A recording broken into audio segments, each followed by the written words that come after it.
चर्चा खुशियों की कि आदमी कैसे खुशियां ज़्यादा ले सकता है। आज ऐसा समय आ गया है कि परिवार टूट रहे हैं, बच्चे बड़ों की नहीं सुनते, बड़े इसलिए टेंशन में हैं कि उनकी कोई सुनता नहीं, और बच्चे इसलिए टेंशन में हैं कि उनके ऊपर उनकी राय थोपी जाती है, उनके ऊपर जबरदस्ती की जाती है, जैसा वो चाहते हैं उसको जीने नहीं दिया जाता। इस वजह से परिवार बिखर रहे हैं।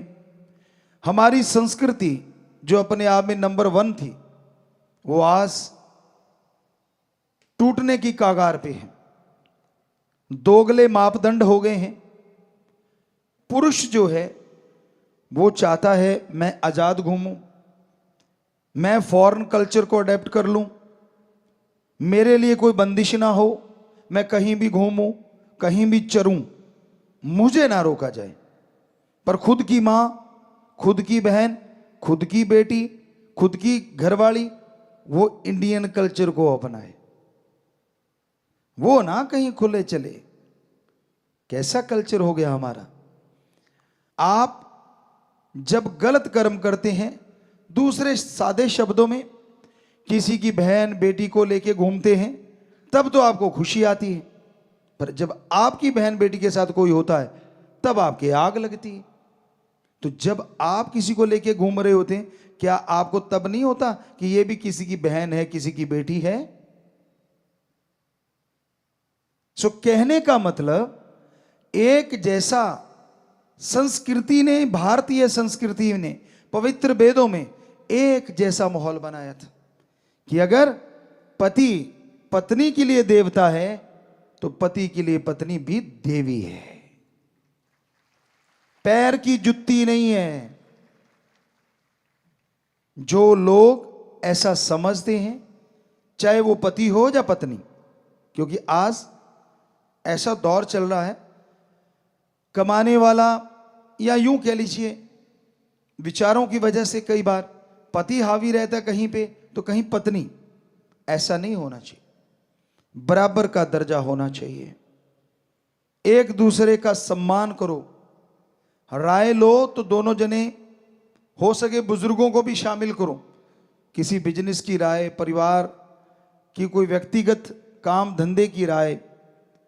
क्यों? क्योंकि पता नहीं कौन परिवार में से अच्छी राय दे दे और आपका बिजनेस व्यवहार तरक्कियों में चरम सीमा पे पहुंच जाए। आपको लगता है आपके बाप को कुछ नहीं आता, वो तो अनपढ़ गंवार है। दादा दादी तो बहुत पुराने जमाने के हैं। गलत। एक शिक्षा होती है जो उम्र के साथ मिलती है, तजुर्बा।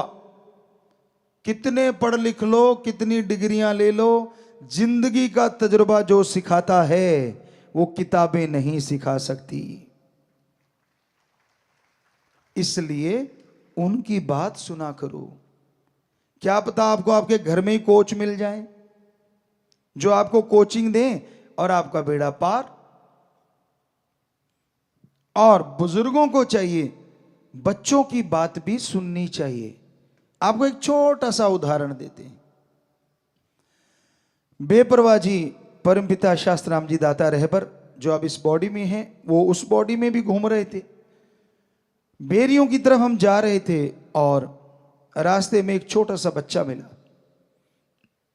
कहने लगा पिताजी पिताजी बात करनी है। पूछा बोल बेटा क्या बात करनी है? तो कहने लगा सफेद कपड़े या कोई भी कपड़ा आप डालते हैं ना, जब उल्टा करके डाला करो।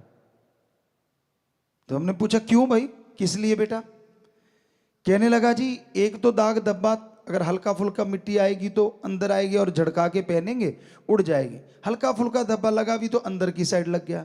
दूसरा, परमपिता जी कहते यानी कि वो हम बताते हैं, कहते क्या कि मक्खी मच्छर आएगा तो अंदर की साइड में रहेगा और जब उसको सीधा करेंगे तो वो निकल जाएगा, और उसको पहनेंगे तो नेचुरली सही रहेगा।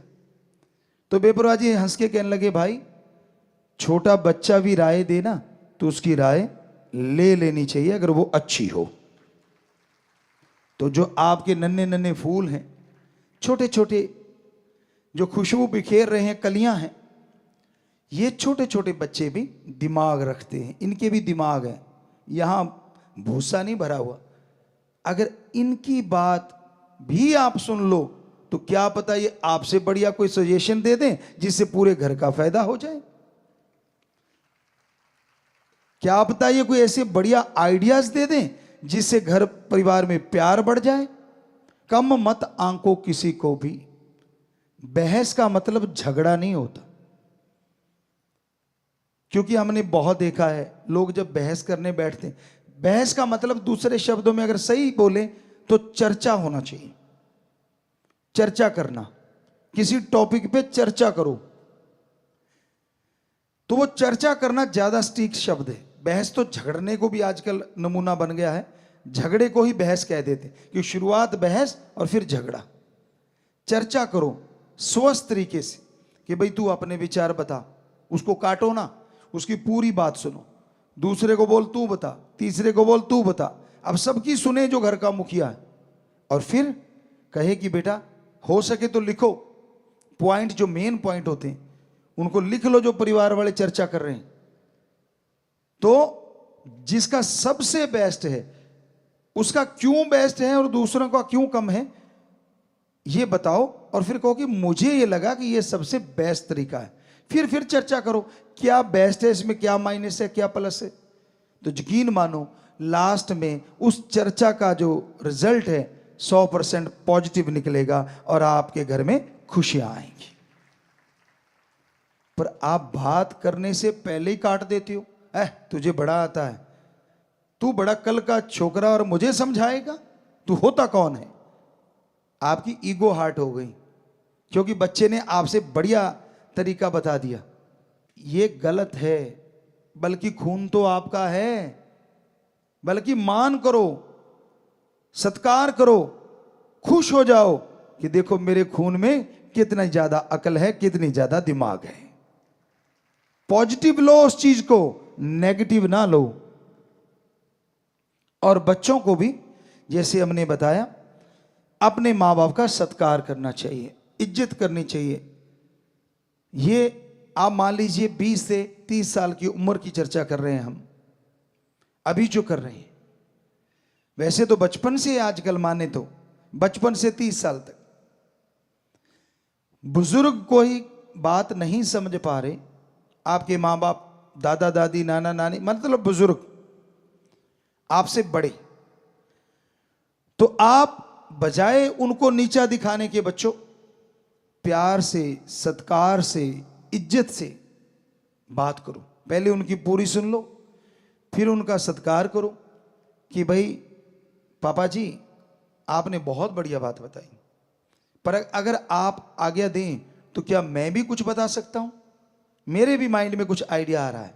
तो हमें लगता है उनकी ईगो हार्ट नहीं होगी, अहंकार को ठेस पहुंचती है ना, तब गड़बड़ होती कि मैं बड़ा तू छोटा, तू है क्या। तो जब आप कहोगे कि जी मैं, अगर आप आज्ञा दें तो मैं आप एक रिक्वेस्ट है, मैं भी अपनी बात रखना चाहता हूं, यकीन मानो उसको लगेगा हाँ मेरी ईगो हार्ट नहीं, क्योंकि पहले ही सत्कार कर दिया, उसको बड़ा बना दिया, तो फिर वो आपकी बात भी सुनेगा और अच्छी लगेगी तो मानेगा भी। तो ये तरीके होते हैं घर परिवार को बांध के रखने की। संयुक्त परिवार होते थे तो उसमें कितनी खुशियां होती थी।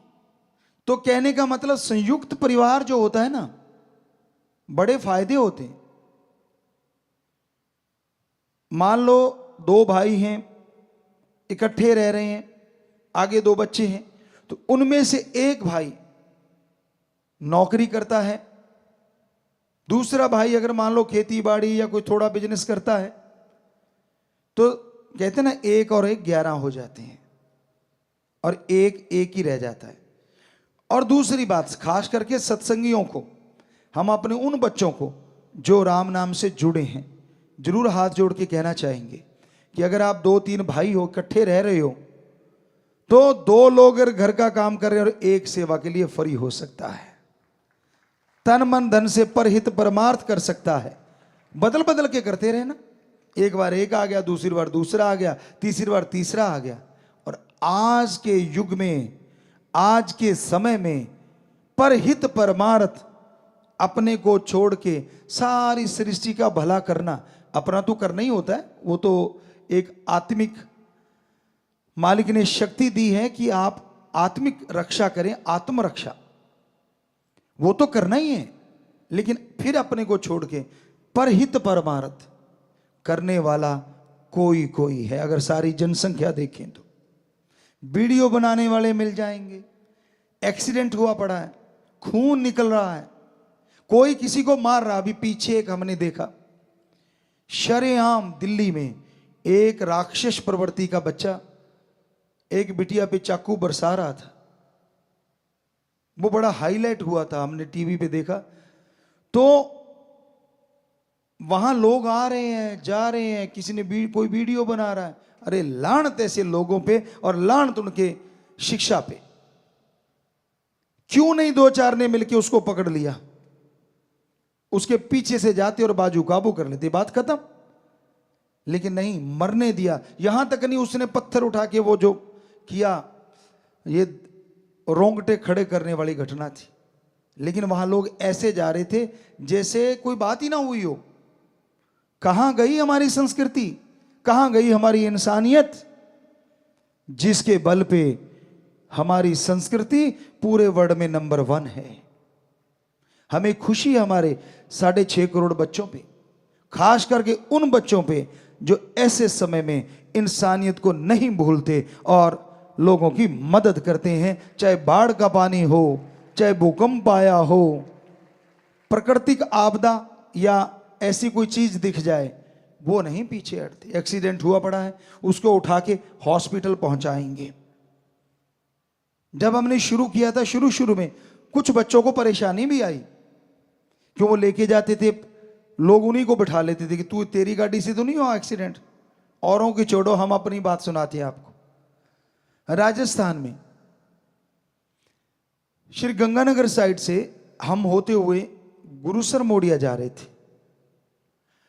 तो जैसे ही सुखाड़िया सर्कल है, वहां से निकले, बुद्रवाली से आए थे, गंगानगर में किसी घर गए थे, तो वहां से निकले, हमारे आंखों से थोड़ा सा दूर बस ने बैक मारा और एक बाइक पे बच्चे थे, तो वो तड़ाक से नीचे गिरे।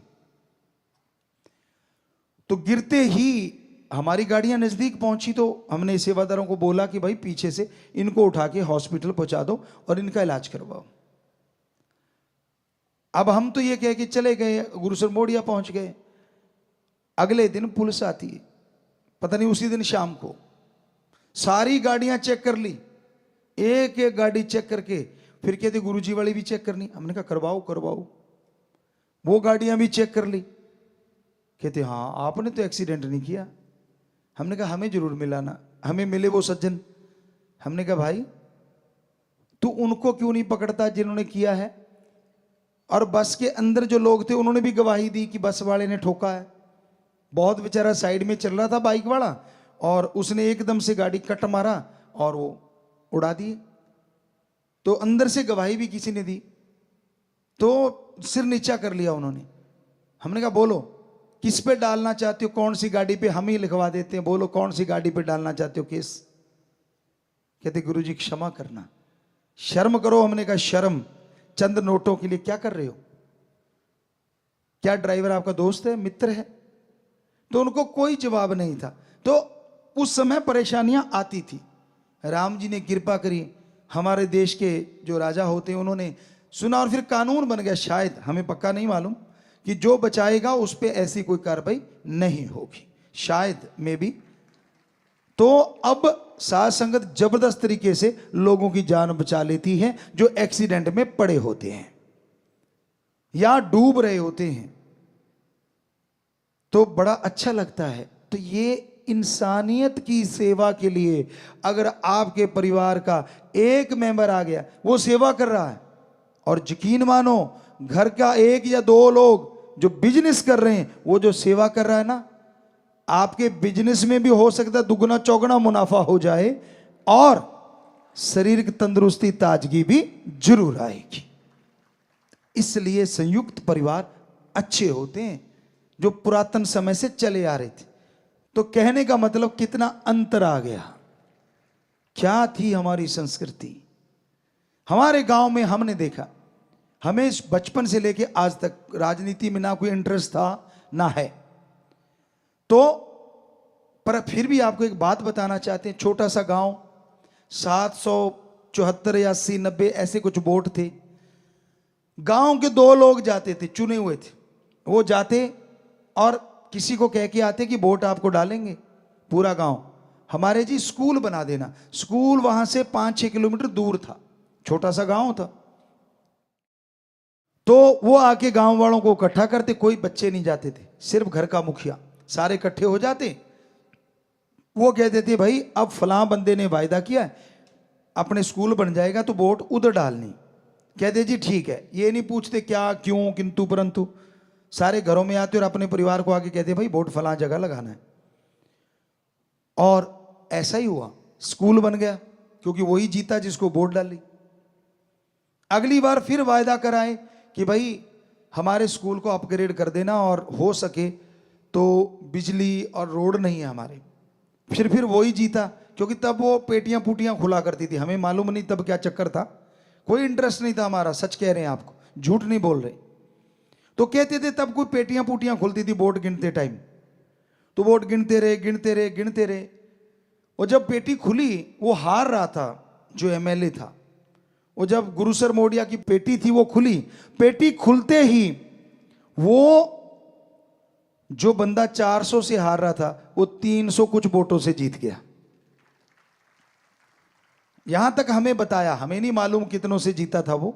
तो पेटी खुलने की वजह से वो क्योंकि गिनती करवा रहा था, उसको पता चल गया कि हां मुझे इन्होंने ही जिताया है। तो फिर 10वीं का स्कूल भी बना, रोड भी बनी और बिजली भी आई। तो हमारा यहां ये नहीं कि क्या हुआ, कहने का मतलब इतनी एकता होती थी, पूरे गांव की परिवार संयुक्त रहते थे, अलग हो जाते थे लेकिन फिर भी भाईचारा यूं रहता था। क्योंकि तब जो हमने देखा, बुरा ना मानना, माता बहनों की थोड़ी खड़क जाती थी, भाई भाई तो कई बार एक रह लेते थे, पर उनकी थोड़ी सी रोटी के पीछे, दाल के पीछे, चावल के पीछे, सासू के पीछे, ससुर के पीछे गड़बड़ हो जाती थी। तो उस वजह से घर तो अलग हो जाते थे, कहते थे चूल्हा अलग कर लिया। तब ये नहीं कहते थे खेती बाड़ी बांट ली, कि चल चूल्हा अलग कर लो भाई, ताकि झगड़ा ना हो। तो वो घर थोड़ा सा अलग हो गया, लेकिन खेती सांझी, काम धंधा एक ही कर रहे हैं, वही सारा कुछ भाईचारा। तो वो भी बढ़िया है जिनके ये है। तो सत्संगियों से जरूर चाहेंगे कि अगर पॉसिबल हो, झगड़ा नहीं करना, झगड़े से तो अच्छा है चूल्हा अलग ही ठीक है। पर अगर लगता है काम धंधा साझा कर लो, और 1 महीने के बाद हिसाब जरूर कर लिया करो, चाहे सगा भाई है, चाहे दोस्त है, चाहे मित्र है, लंबा मत डालो। महीने के बाद हिसाब होगा, तो अगर कोई बेईमानी कर रहा है पता चल जाएगा, तो अपना किनारा कर लो, और लगता है कि सारा सही चल रहा है तो और जोर लगाओ। तो ऐसा अगर पॉसिबल हो तो आप जरूर करना। मालिक आपको खुशियां दे, बहुत आशीर्वाद।